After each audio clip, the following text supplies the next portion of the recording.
હવે જો આપણે કટ કરીને પણ જોઈએ કેવી મસ્ત બની છે આપણી કેક. એકદમ મસ્ત યમ્મી ટેસ્ટી. જો કેવી મસ્ત બની છે, એકદમ સોફ્ટ. જો અને એકદમ જાળીવાળી, એકદમ મસ્ત બની છે. આજે ચોકલેટ કેક બનાવું છું.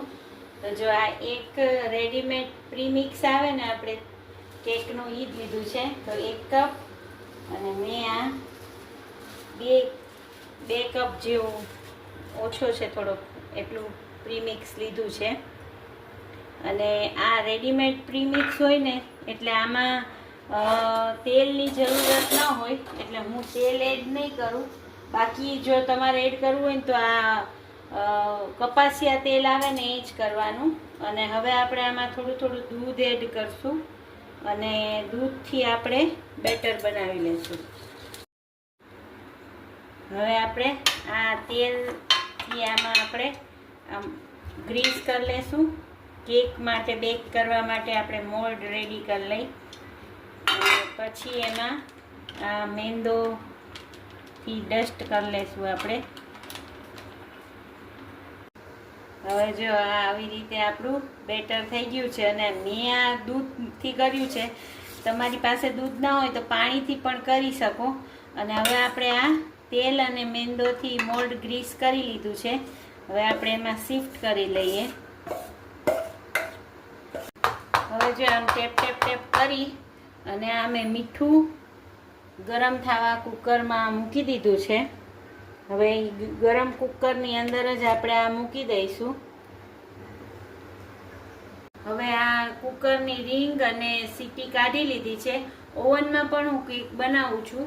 હવે આ નાની એવી કેક બનશે, પણ ઘરે આપણે એકદમ મસ્ત બનાવી શકીએ અને શુદ્ધ બેકરી જેવી જ ઘરે બનશે. હવે આને છે ને આપણે 5 મિનિટ ફૂલ ગેસે અને 25 મિનિટ ધીમા ગેસે આપણે આને થવા દઈશું. હવે 20 મિનિટ જેવું થઈ ગયું છે અને જો આવી થઈ છે આપણી કેક. હવે આપણે એને ચેક કરીએ. આ છરી એકદમ ક્લીન નીકળવી જોઈએ, તો આપણી કેક બરાબર થઈ ગઈ છે. તો હવે આપણે ગેસ બંધ કરી દઈશું અને હવે આપણે એને થોડી વાર એમ જ ઢાંકી અને રહેવા દઈશું. પછી ઠંડી પડે એટલે આપણે અનમોલ્ડ કરીએ. હવે આપણી કેક ઠંડી પડી ગઈ છે, એને આપણે અનમોલ્ડ કરી લઈએ.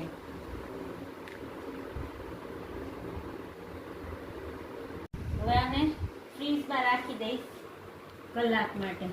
હવે આપણે આ વ્હીપ ક્રીમ છે અને મેં આ 1 કપ વ્હીપ ક્રીમ લીધું છે. હવે મારી પાસે આ મશીનથી હું એને કરીશ. અને જો તમારી પાસે આ ન હોય તો આનાથી પણ કરી શકો, પણ થોડી વાર લાગે, એનાથી પણ તમે ફેટી શકો. તો ચલો આનાથી આપણે હવે 3 મિનિટ જેવું થઈ ગયું છે. આપણું ક્રીમ ફેટાઈ ગયું છે ને આપણે આમ ઊંધું કરવાનું. જો એ નીચે ના આવે એનો મતલબ આપણું ક્રીમ ઓકે છે. હવે આપણે આ વચ્ચેથી કટ કરી લેવાનું. આવી રીતે નાની કેક છે એટલે આપણે 2 પોર્શનમાં કટ કરશું. આવી રીતે કટ કરી લેવાનું. હવે આ આપણે વચ્ચે વ્હીપ ક્રીમ લગાવી દેવાનું, સ્પ્રેડ કરી દેવાનું. અને હવે એની ઉપર આપણે આ બીજો આપણો પોર્શન લગાવી દઈશું અને એની ઉપર પાછું આપણે વ્હીપ ક્રીમથી એકદમ મસ્ત બનાવી લઈશું. તમે ઘરમાં એવી મસ્ત કેક બનાવી શકશો.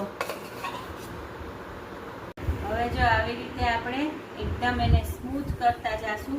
અને તમે જુઓ છો મારી પાસે ટર્ન ટેબલ પણ નથી, તો આપણે ઘરમાં જે વસ્તુ હોય એનાથી મેં થોડી ઘણી આવી નોઝલ ને એ બધું વસાવ્યું છે. તો એનાથી આપણી બહુ જ મસ્ત કેક બની જશે. મેં ઘણી બધી કેકો બનાવી છે, તમને ફોટોસ સેન્ડ કરીશ.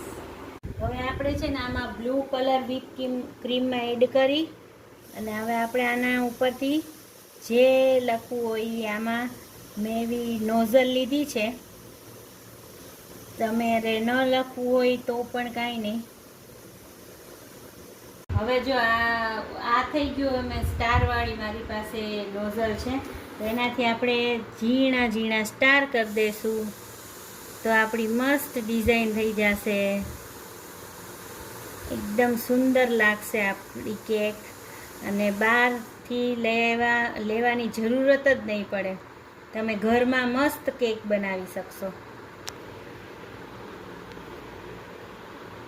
હવે આપણે આ બર્થડેનું ટેગ લગાવી દઈ અને ઉપરથી ડેકોરેશન સારું આવા સિલ્વર બોલ્સ સ્પ્રિંકલ કરી દઈ. આપણી એકદમ સુંદર કેક બની ગઈ છે, એકદમ મસ્ત. અને સબસ્ક્રાઈબ કરજો, લાઈક કરજો, શેર કરજો. અને વિડીયોમાં સાઈડમાં જે ફોટા આવે છે એ બધી કેક પણ મેં જ બનાવેલ છે.